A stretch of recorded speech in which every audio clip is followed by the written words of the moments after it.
and I am deeply honored to have Mr. Rohit Raghavan and Mr. Sadhru Goswami as our esteemed speaker. Thank you all for joining us today in this EDGE class.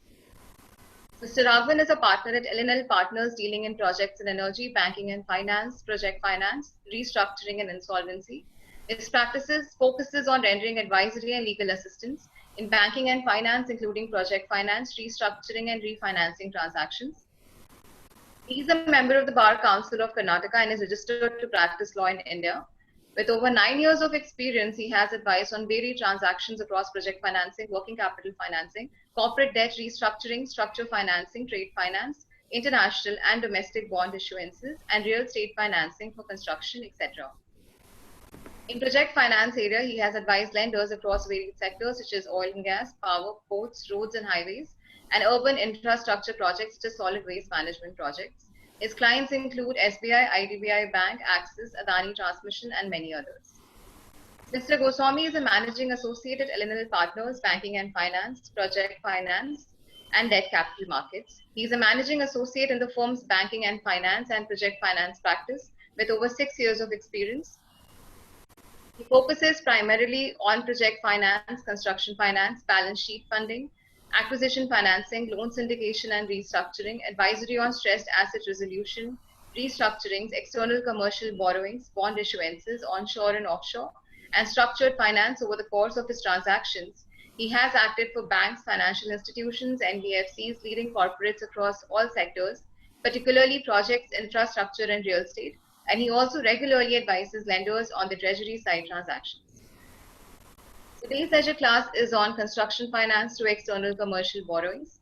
This class is organized by LegitQuest, which is an artificial intelligence-based legal research product. It is a state-of-the-art legal research platform for conducting legal research and is very well known for the introduction of the world's only one-click insight system called the iRAF Case Analytics. In short, the iRAF feature powered by artificial intelligence takes out the issue, facts, arguments, reasoning, and decision of a case law. It recently also has started with Legiti, which is latest news, interviews, and columns, and serves stakeholders of judiciary. Our today's session would be for 45 minutes, followed by a Q&A session. I would request all our participants to be on mute and without and all questions to the speakers can be written in the chat box, which will be taken at the end if the time permits. And I would now hand it over to Mr. Raghavan. So please.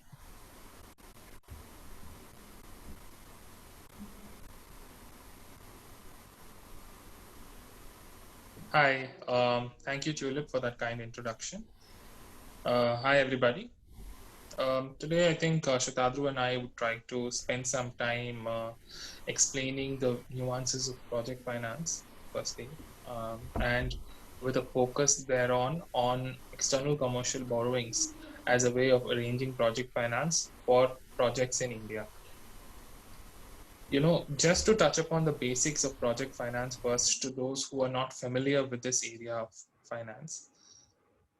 Construction of projects, particularly of industrial as well as infrastructure projects, which is pursued by using a special purpose vehicle of some sort, usually a company or a partnership firm, without recourse to any other entity, is nominally known as project finance.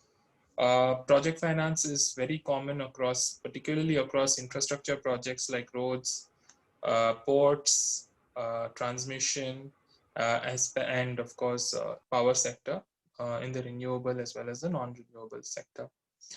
Normally, in project finance, a fresh SPV is incorporated as a subsidiary of a promoter company who is the developer of this entity.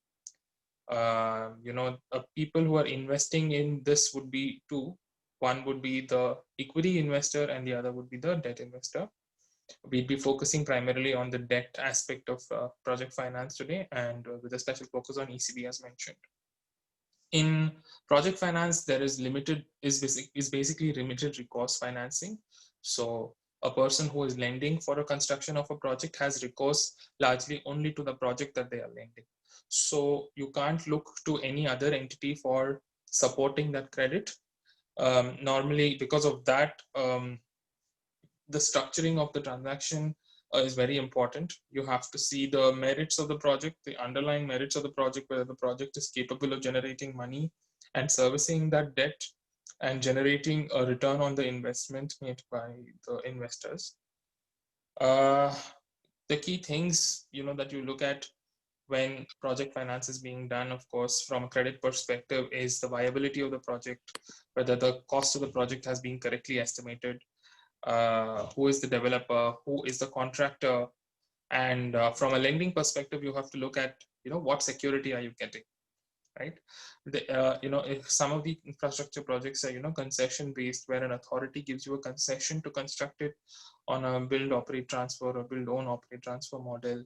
And usually there is a concession agreement, and the concession agreement will help you determine what kind of security you can get.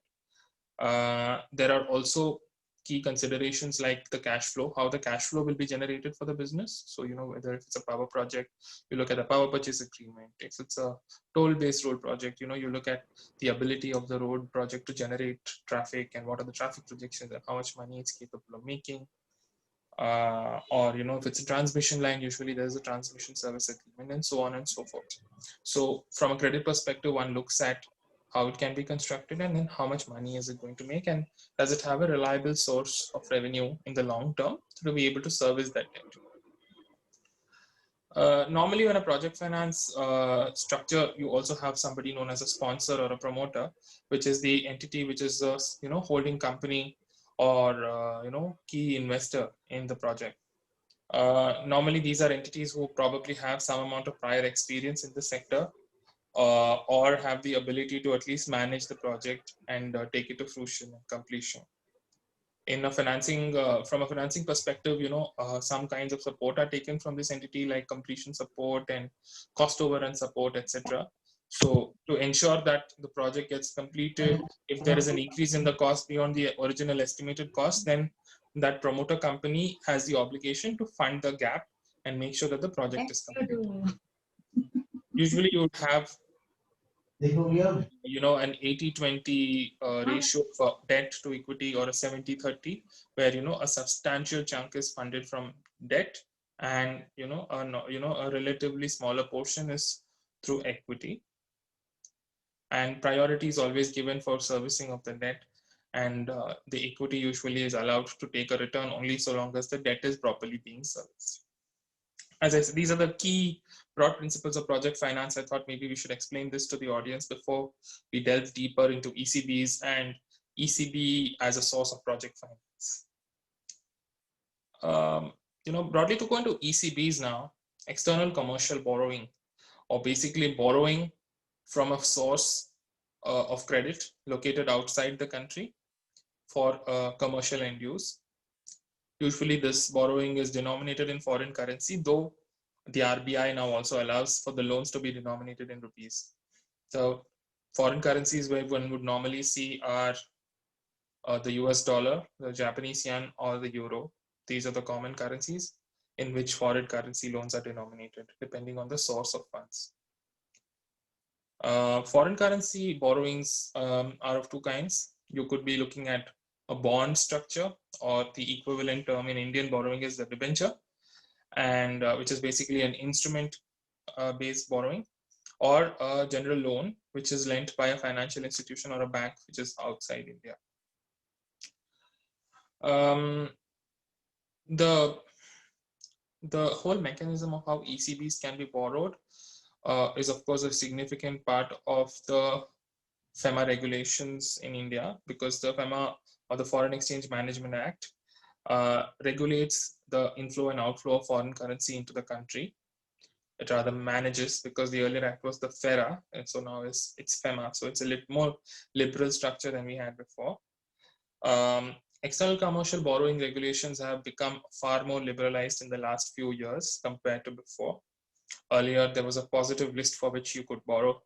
Now there's a negative list for things you can't borrow. So basically, whatever is not in that negative list is a permissible end use for which you can borrow. Having said that, there are still some restrictions on the kind of things you can do in an ECB. Principally, there is a minimum average maturity. Average maturity is basically the time taken to repay the loan, and of course weighted over the amounts that you are repaying over a certain period. There are earlier it used to be much longer, but now it's only a 3-year period. And there are, of course, limitations on how much you can pay as return, which is known as the all-in cost ceiling. The all-in cost ceiling is the interest rate plus certain identified costs which get calculated along with the interest rate, which is the maximum that you can pay on an ECB borrowing. The RBI regulates this as part of the ECB regulations.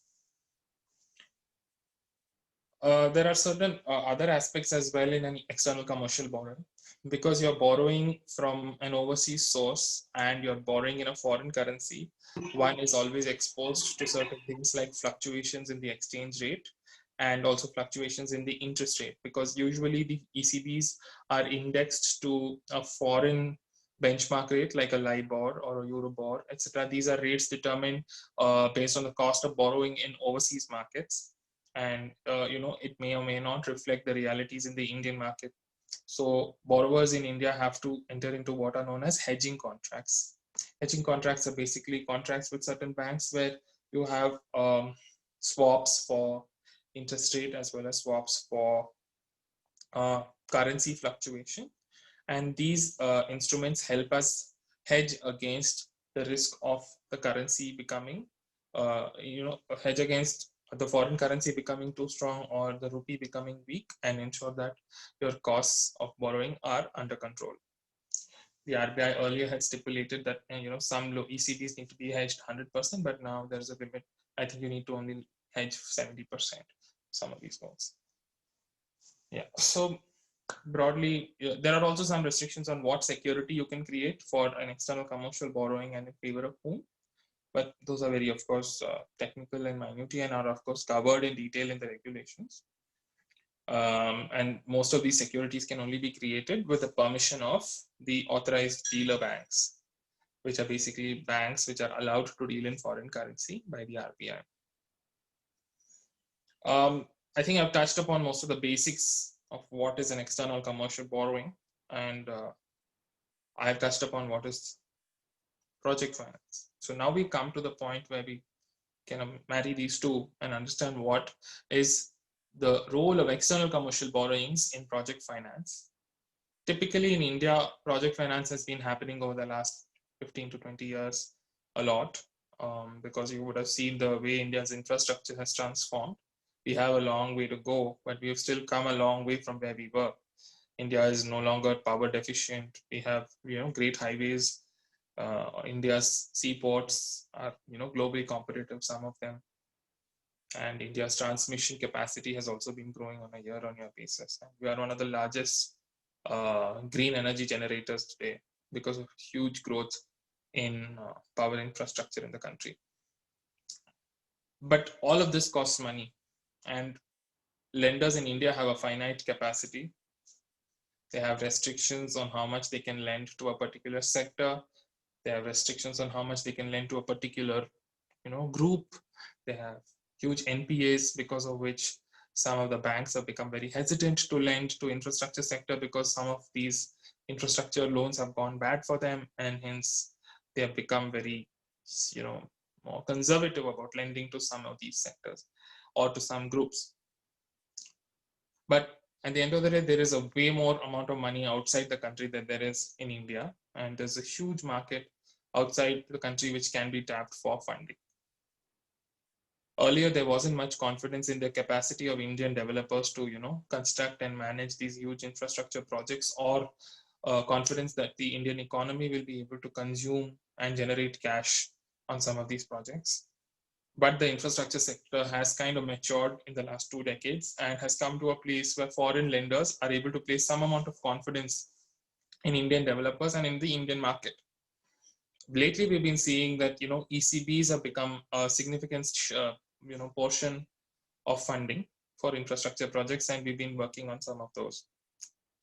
But why are Indian borrowers looking at ECBs also? I mean, I just mentioned that the source is very eager to invest now, but what is in it for the Indian borrowers as well? I think one of the key things is that lenders who have been lending overseas are very sophisticated lenders. They understand the way these infrastructure projects work. They have great technical expertise. They have been lending to projects across the world, especially in new areas like renewables, transmission, and all of that, where India's experience is limited, and Indian lenders also have limited technical expertise. Foreign lenders are actually able to become significant stakeholders here because of the level of and depth of experience that they have here. From a financing perspective, the other thing is that, when you're borrowing upfront for construction from a foreign lender, long term, for example, in India, when people borrow from rupee financing, once the project's completed, there is a much more ready market overseas to invest in your project, right? Because you have constructed, there is no construction risk, there is cash flow coming in, so there is no revenue risk. So a loan which you had borrowed at 12-13% can be refinanced with an ECB or a bond at, say, 6 or 7% plus hedging costs, which still saves you some money. What happens when you go and do an ECB upfront is that your project has already been vetted by foreign banks. Your project, the foreign banks actually contribute with their expertise in your project development. In your documentation, you can actually build in the ability to go to market and directly develop, after the project's matured and is operational, you have the ability to then refinance these loans with bonds, and the same banks which were probably lent to you upfront at a higher interest rate for a loan will be happy to refinance it or arrange for funding in the bond market at a much cheaper price, and you have that arbitrage for a longer duration, and you save huge amount of money on interest rates. The hedging products that are available to them today in the market are also much better, more matured.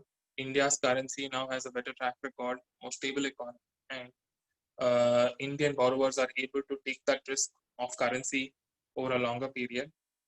And foreign borrowers are also comfortable around hedging products available for the rupee, and they're actually willing to lend to Indian borrowers.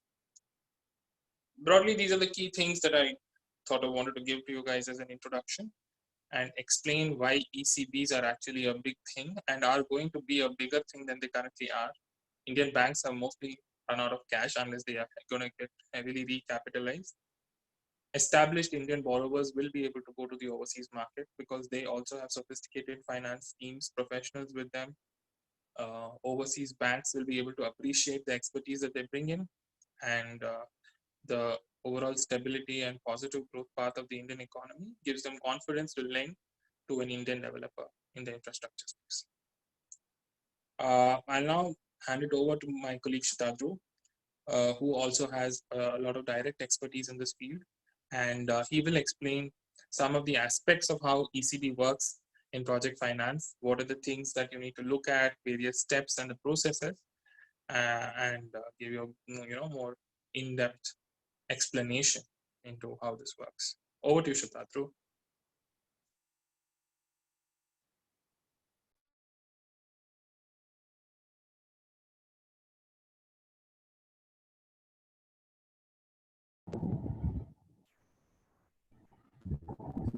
Thank you, Rohit. So, audience, I will take you through two aspects. The first part will be a very short couple of points on external factors, namely if there is any foreign shareholder, how do they play a role in external commercial borrowings in the project company or the project group, and the fact that under most counterparty project documents, for example, a concession agreement or a power purchase agreement, you would essentially have to give certain non-fund-based payment securities, certain non-fund-based performance obligations, and for which you need non-fund-based limits. And how do these two factors need to be accounted for in any ECB structure before you actually go ahead with your security structure and documentation and getting the deal done.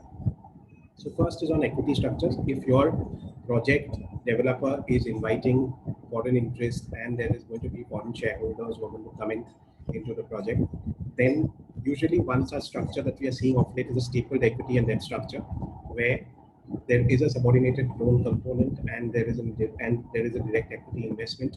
The subordinated loan component is slightly different from what you would understand to be the typical subordination in the Indian context, where the subordinated debt does have some sense of a finite return. And even though the foreign equity holder understands that he needs to be subordinated to the tenor of the main senior lenders and does not expect to get paid in competition with such senior lenders, there is, however, certain provisions for takeout and repayment of these loans after a fixed period of time, which are part of their terms of investment. Now, this needs to be dealt with as part of your ECB documentation with your senior lender, whether it be a bunch of banks and financial institutions or whether it be bondholders. I'll come to that later in more detail. The second portion is that you will need a certain amount of non-fund-based limits available for issuance of performance bank guarantees and performance security instruments. If it is a larger group, then maybe the instrument can be arranged from any other portion of working capital limits at the larger group, and you do not necessarily need to have this on the debt on the books of the SPV. In case this is not an option, you would need to make sure that your security structure takes into account these lenders. Now, the point is these lenders are going to be Indian lenders, onshore lenders. They may or may not be Indian banking businesses of the foreign banks who are arranging for the ECB facility. If it is, then it's slightly easier for the transaction to be socialized. If it is not, if it is a typical Indian bank, then there needs to be a little more effort on the part of the promoters to make sure that they understand how this transaction is going to work and how they are expected to participate in the transaction with lenders on a pari passu or whatever is the security ranking basis with the ECB lenders.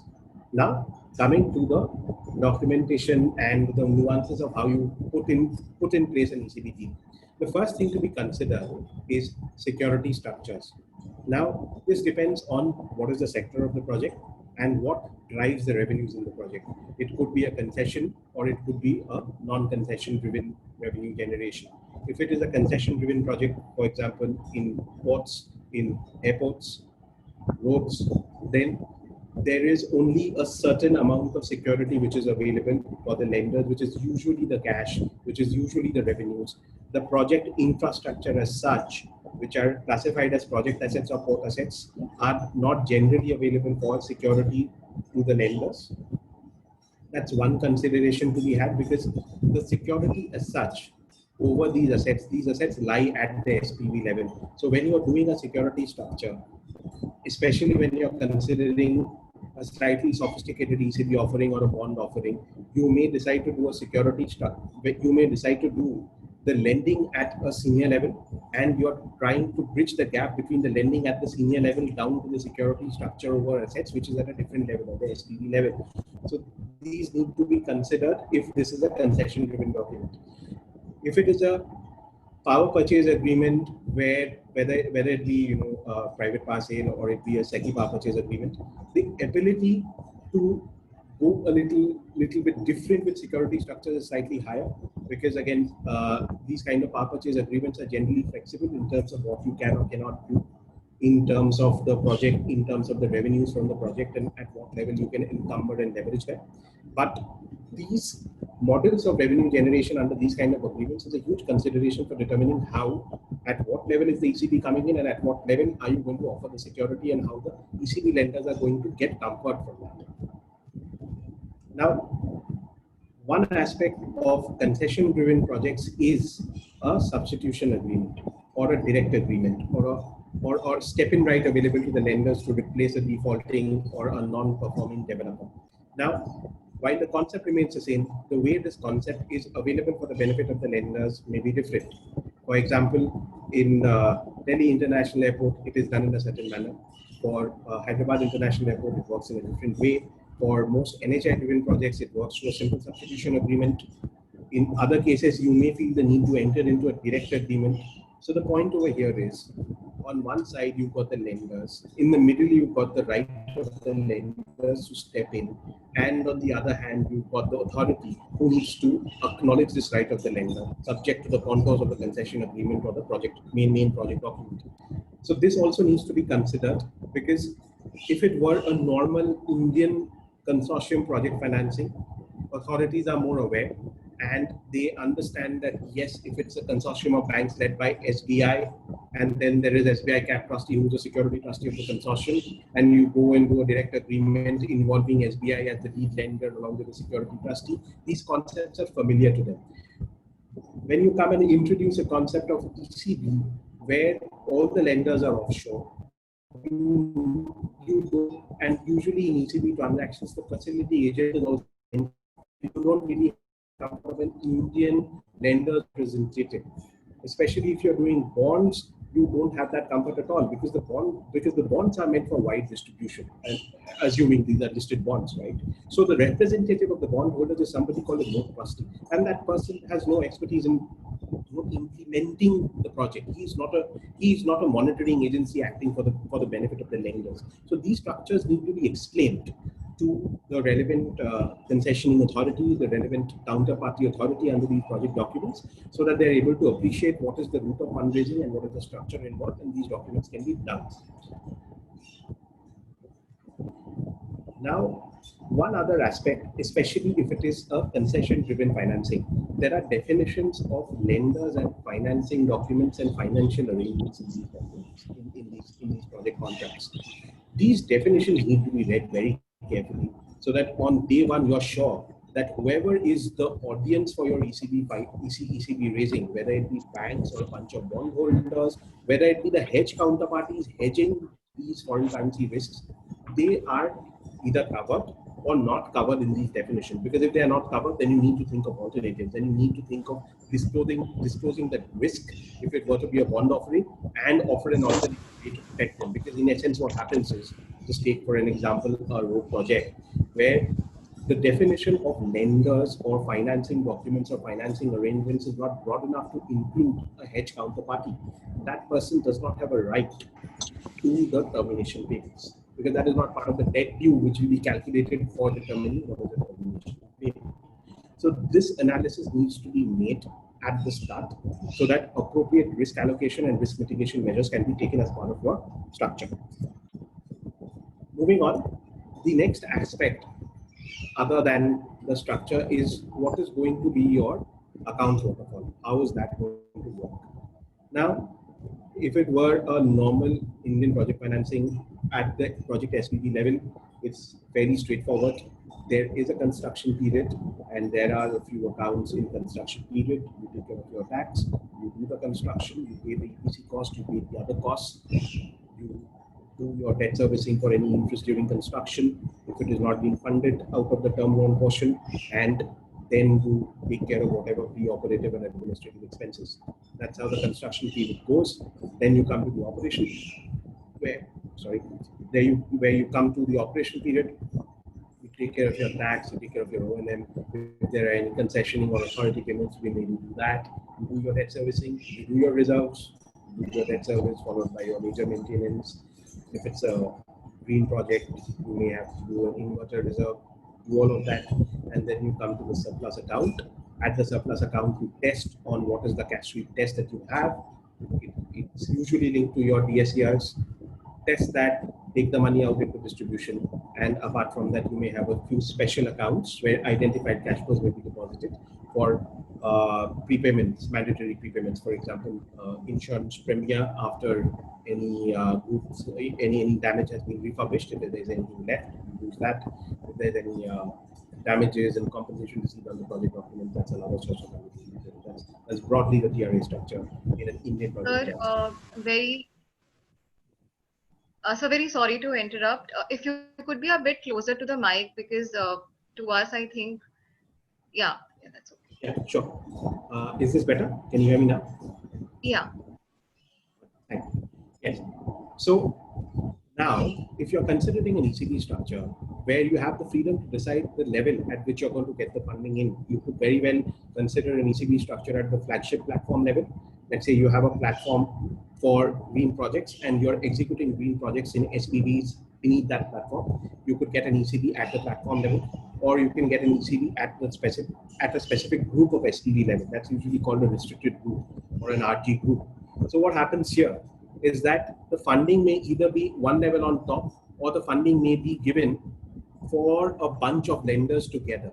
So your accounts waterfall needs to adjust to this fact.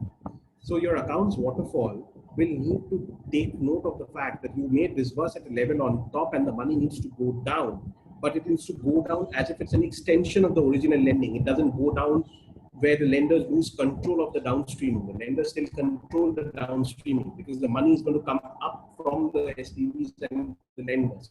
So your account structure needs to, cater to this. If it's an RG group, then a group of borrowers is being offered to the lenders to make it an attractive deal, where the risk mitigation has been done across the RG, across the restricted group. So that accounts also need to sort of tie in with each other, because more often than not in bond structures and ECB structures where there's an RG group, these other borrowers also act as co-obligors to each other. They act as guarantors to each other. So the account structures of each of these projects, while they should run on their own separately, they should also have linkages to make sure that the RG group structure is implementable. So these are two aspects that you need to keep in mind depending on how you structure your ECB and how you structure your accounts. Now, the last aspect, before you get into documentation, what kind of regulatory approvals do you need? If you require any kind of regulatory approval in terms of your concession agreements and power purchase agreements, that's a matter of due diligence that should have been capped at that. Now, in terms of regulatory approvals from other authorities, yes, you would need an AD approval for the purpose of creation of security for security in bonds and ECBs. Now, if you have a foreign shareholder in the company and you're expecting the foreign shareholder to pledge the shares, right? Then as far as the ECB lenders go, they are covered under the AD approval under the ECB guidelines. But remember the bit where I told you that you may have an Indian lender providing non-fund-based limits, and if that person, or for example, even hedge counterparties, they're also essentially Indian banks or branches of the foreign banks operating in India as Indian banks. So those are domestic borrowings. So if these domestic borrowings need to be secured against the pledge of shares of the foreign shareholders as well, in that case, you need a separate FEMA 20 regulation approval, not the ECB approval. So this is something that you need to be mindful about and make sure that the paperwork is in order for security creation and protection.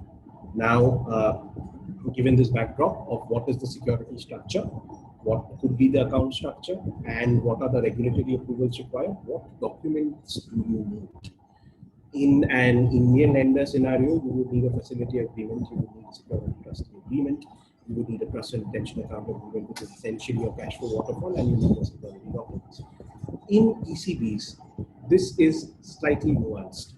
If you were to do an ECB loan from a bunch of banks, you will have a facility agreement, but depending on the needs of the borrower, the reputation of the group, and how the project has been customized for that particular borrower and that particular transaction, this facility agreement could be an APLMA, Asia Pacific Loan Market Association standard format facility agreement, or it could be built from scratch. It could be completely customized by the lawyers who will be advising the banks, and this is usually done by the international lawyers, the international legal counsels who draft this document. Similarly, if you were to do bonds, there wouldn't be a facility agreement. There would be something called a trust deed or an indenture, which will cover the constitution and issuance of the bonds and would cover the main terms of the offering.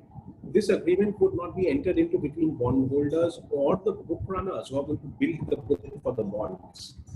This agreement is going to be entered into between the issuer who is raising the money and the note trustee, who acts like a debenture trustee in the Indian market, but with a more defined role and more defined limitation of liability. So the note trustee will be executed for that. The question is, what do the JLMs do? Don't they enter into any agreements? Of course, they enter into an agreement which is called a subscription agreement, which sits one step before the note trustee. And that subscription agreement has a very, very limited time. That subscription agreement is only till the period that the bonds are subscribed and distributed. Once, because the JLMs don't actually hold on to the bonds. So people like America, Merrill Lynch, Citi, these guys, they don't hold on to the bonds. They do a roadshow, they figure out appetite in the market, they build a book, they subscribe to the bond, they take the money from the bond, from their investors, put the money into you and get the bonds distributed to their investors. And after that, the bonds trade freely in the market. So until this period is over, that's when the subscription agreement sits. After that, it's gone. So those are the main documents which are equivalent to a facility agreement. Now, the next document would be your escrow agreements, which again may be a little more complicated than your normal Indian project financing SPV. You will have your substitution agreement or a direct agreement if that's what your concession agreement or main project document calls for, and you will have your security documents. The security documents, however, are largely going to be quite similar to what you would do for an Indian bank, and they would be executed in favor of an Indian security trustee, because it should always be kept in mind that the asset is actually an Indian asset. The monies are in India, and if any enforcement action has to happen, if somebody has to be taken to the insolvency courts, that will have to be in as per Indian laws, and that's why you need an Indian security trustee who's going to hold the security and he's going to enforce as per the instructions of the bondholder or the ECB holder, whatever that may be. But the enforcement process will still be quite similar to any other enforcement process for any other secured lending in the country. And that's broadly my primer on how you get these through.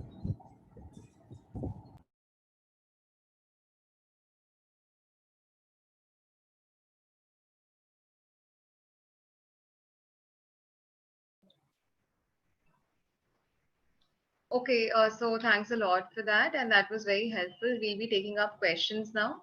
The first one that we have received is that with liquidity and debt issues on the rise, how much impactful is raising funds through ECB in the real estate sector?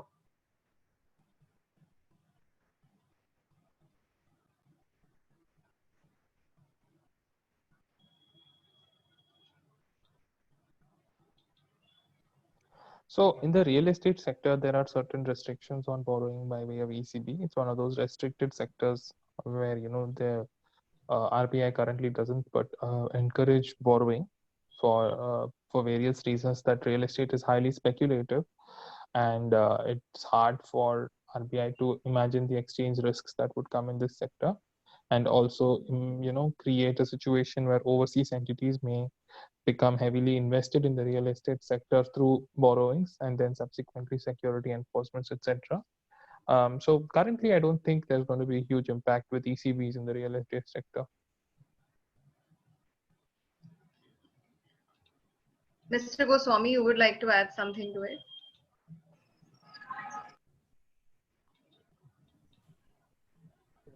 Nothing further on that. Okay. So the next question is that what precautions have to be taken at the time of filing of certified form ECB in respect of an ECB?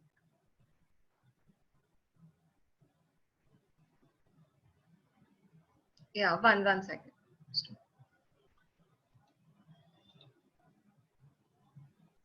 So see, the form ECB is basically a form which the borrower submits to the RBI through the AD bank. The form ECB is a form that is filed in order to register an ECB or an external commercial borrowing loan with the RBI, so that the RBI has the ability to monitor that loan, because the RBI regulations stipulate how an ECB should be, what are the limitations on tenor, what are the limitations on interest rate, etc. So when you submit that form, you have to first of all fill in the details correctly as per the form's requirements. The executed loan agreement usually is attached to the form, and subsequent to attaching the form, you need to submit it, and you need to ensure that what you've written in the form kind of matches with what's in the loan agreement. Otherwise, any discrepancies will land you in trouble and will probably prolong the process, because unless you have a loan registration number which the RBI issues after verifying the contents of the form ECB, you'll not be able to receive the funds from overseas. So yeah, so it's very critical that this form is filled correctly and is accurate to what is agreed in the loan agreement. Okay, Mr. Goswami, you would like to add something? Yes, and one point is that this also depends on whether you're breaching your ECB caps under the automatic route, assuming you are going to do an ECB under the automatic route.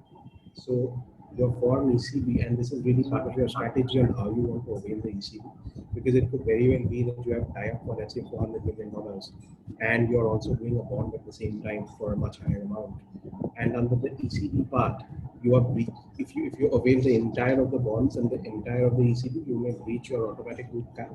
So in that case, you may need to split your LRNs, and this is something that you should discuss very, very clearly with your bankers and the AD bank who's going to handle this relationship. That for the same loan, technically, as far as the lenders and the borrower are concerned, you could have two different LRNs to match the caps and not trigger an unpayment. That's one thing that we should do. Okay, thanks for that. The another question is, in the recent times, how has RBI relaxed end-use stipulations under external commercial borrowings framework for corporates and NBFCs?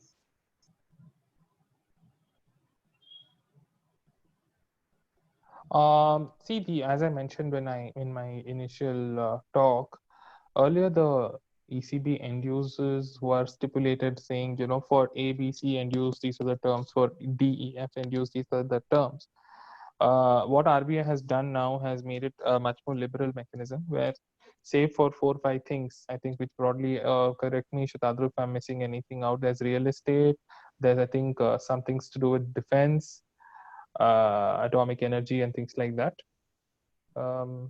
And yeah, that's it. I think broadly, not too many. Okay, so there are very few sectors which are currently restricted sectors, and whatever is not in the restricted sector, you can lend to. Working capital and general corporate purposes have certain stipulations that they need to be of a certain longer tenor, because otherwise what will happen is ECB will start replacing domestic working capital, and I think that, again, from a currency risk perspective, is a very high risk instrument, because the fluctuations and the ability for the RBI to forecast currency requirement is very difficult if you're doing short-term loans. So these are broadly the way end use works. Earlier also, there were limitations on who can lend. In fact, eligible lenders list was very narrow. Today, that eligible lenders list is pretty much again open.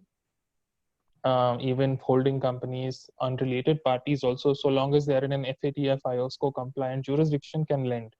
And there is no requirement that they need to be a financial institution in their original country or anything. Which makes ECBs a viable option for even equity holders. A lot of foreign promoters today are funding their domestic Indian projects through ECBs because it gives them the ability to take that out as a loan over a period of time, rather than look at FEMA and FDI and valuations and things like that. This gives them an assured income stream as against an equity investment. Thanks. So, Mr. Goswami, you would like to add something to it?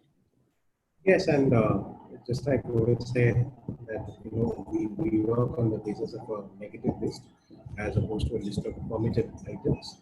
And in the negative list, the only thing that you need to be assuming is the above what external commercial borrowing from commercial lenders.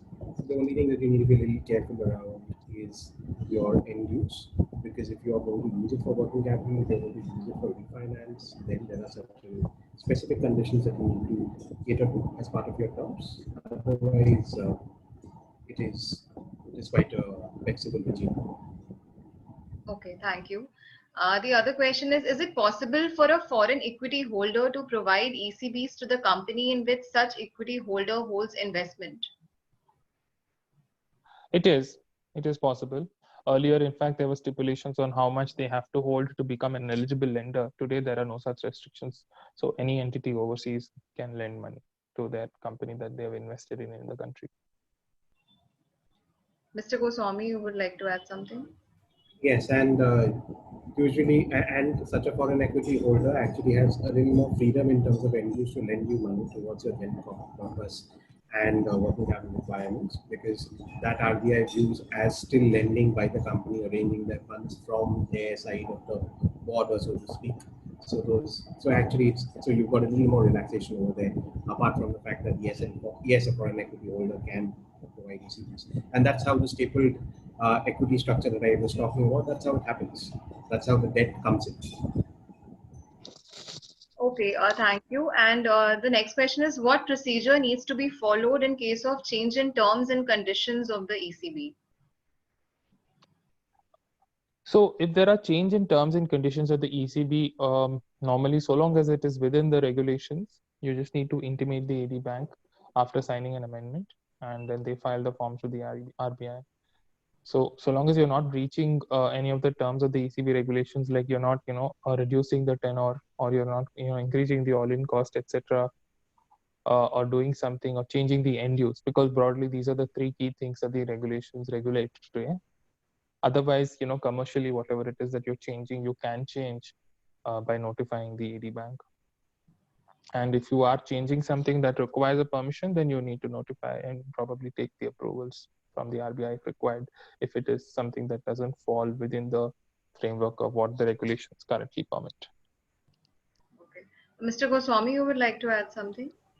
Yes, so as long as it's you're not tinkering with the minimum average majority, you're not tinkering with the all-in cost, it's usually an AD bank approval.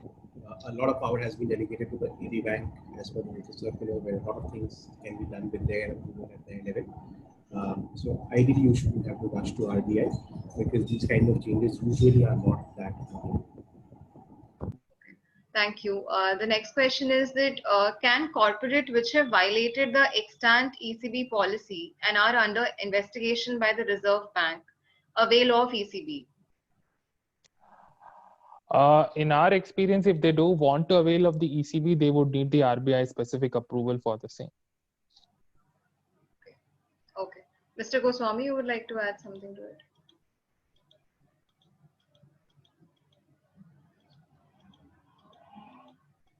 Just a second.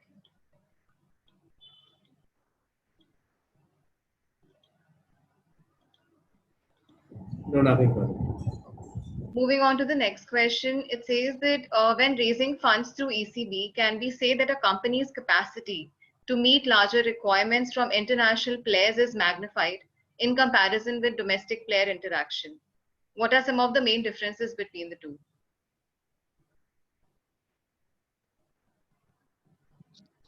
So as I said, foreign lenders have way more experience dealing with some of these projects, because, you look at the renewable energy capacity in Europe or South America, or, the oil and gas capacity in the Middle East or North America, as well as, technically sound banks who actually have dedicated teams to be able to analyze these proposals and take sound credit calls on the merits of each project. These kind of banks have deep pockets, because they have access to cheap funds in the developed markets, and hence have a competitive advantage over domestic lenders. Two, they have the ability to gauge these projects correctly and invest in the right projects, and have the appetite to take these risks, because they are not going in blind. They are just not looking at just projections of the promoters and saying, oh, you're saying you're going to make so much money, here's your money, invest it. So since these are sound investors and sound financial and technical minds investing with deep pockets and competitive interest rates, they do give a great advantage in the long term. Okay. Thank you, Mr. Goswami. You would like to add something? Yes, and what we need to understand is that the way a foreign bank appraises a deal is much closer to the actual, is much closer to the project operation, build up, and what commercial benefit can come out of it. They understand these parameters. They put a lot of faith in these parameters and their judgment on whether they have correctly figured out what these parameters represent for the deal. So you will be able to, as long as this analysis is sound, and which is more often than not very, very sound for these kinds of lenders, you will be able to get a very good deal with them in terms of your governance package and in terms of one needs, because the foreign banks, because they place a lot of confidence on whether they have understood or not understood the project. They are able to address whatever you ask from them as a company promoter, and more often than not able to offer you a solution for that. Because at the end of the day, the only regulation on the Indian side which is sort of governing them and placing any restrictions or fetters are the ECB directions, because their own banking principles are guided by whatever is there in their own countries, and where banking and investment banking goes more closely hand in hand than in India. So they're able to offer you those kind of stapled, sophisticated products. Okay, thanks a lot. The other question is that if one wants to know more about the subject, what one should read specifically, and what should one be doing to gain more practical knowledge in construction finance?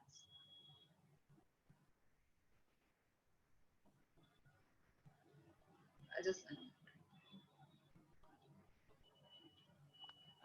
See, as I said, in India, at least it's a relatively nascent space. And in fact, to be frank with you, we are also learning while we are talking to you guys about these things. I'm not sure how much literature there is. There are, of course, certain good books on project finance. And what would have been applicable in the overseas market several years ago is probably happening in Indian market today. Earlier in Indian market, project finance was more on, relationships and blind faith on whether or not the project will happen. Whereas today, it's a more scientific and technical approach that is being taken to project appraisal, due diligence, financial appraisal, insurance appraisal, and all of these factors. Yeah. Where do you learn? I suggest you look up the internet, to be frank, because there is no shortage of resources over there. Happy for you guys to, do internships with us whenever, if there are any students out here to learn on the job.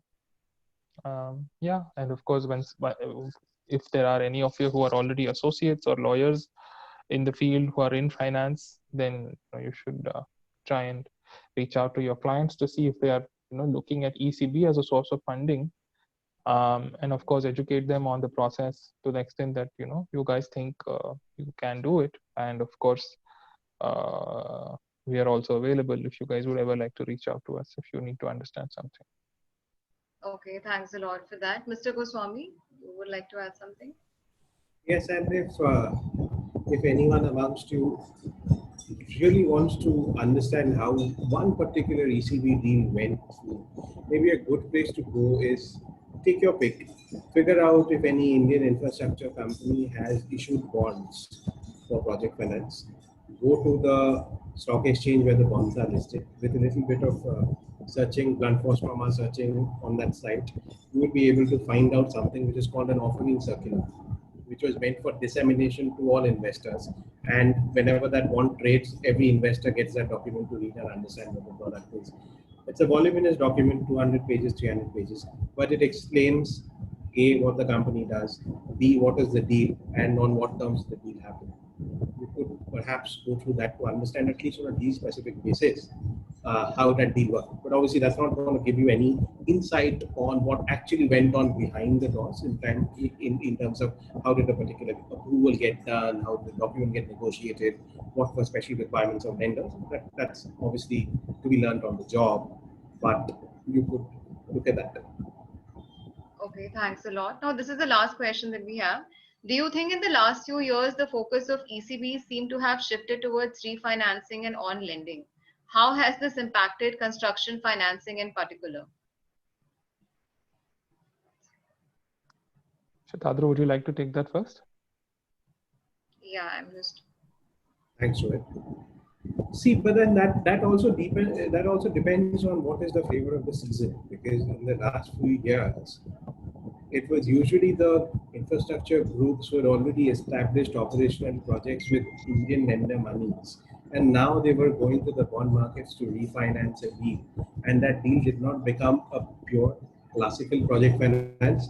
It was still meant for the project company, but it moved into balance sheet. It became more of a senior level balance sheet funding as opposed to a pure project finance.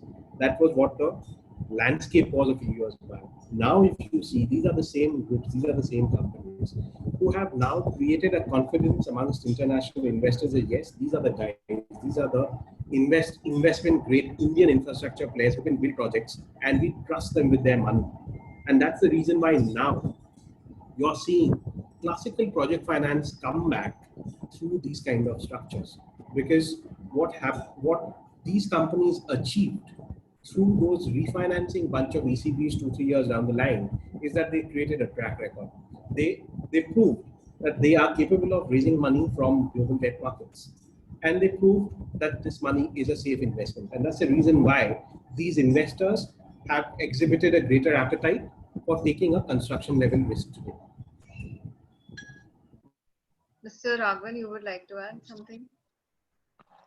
Nothing more. I mean, construction finance is actually right now the flavor of the season. As Kadru was mentioning, the market has matured now, and the overseas banks are also taking the risk on India because they have seen execution capabilities in this country, and they've seen that projects have managed to cross a certain threshold and become operational. And some groups are particularly good at it. The other thing is that a lot of foreign infrastructure players are also coming into India, and they're coming with their banking relationships. So they also prefer to work with the banks that they are comfortable with. So construction finance is going to pick up in a huge way. Refinance will continue, of course, but construction finance, in my view, will become one of mainstream modes of financing through ECB in India. Okay, thanks a lot. That was indeed very helpful and insightful for all of us. And it was wonderful to have you here, and we appreciate you being here. Is there anything in the end that you would like to add? Thank you very much for the opportunity to share whatever little that we know. We're very grateful. Mr. Goswami?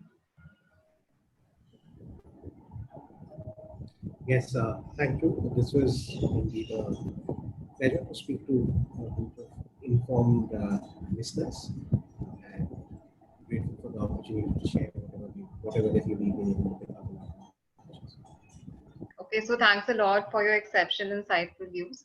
And stay safe, everyone. Thanks to the attendees also for being here, and for the recording, kindly subscribe to Leisure Quest YouTube channel. Thank you.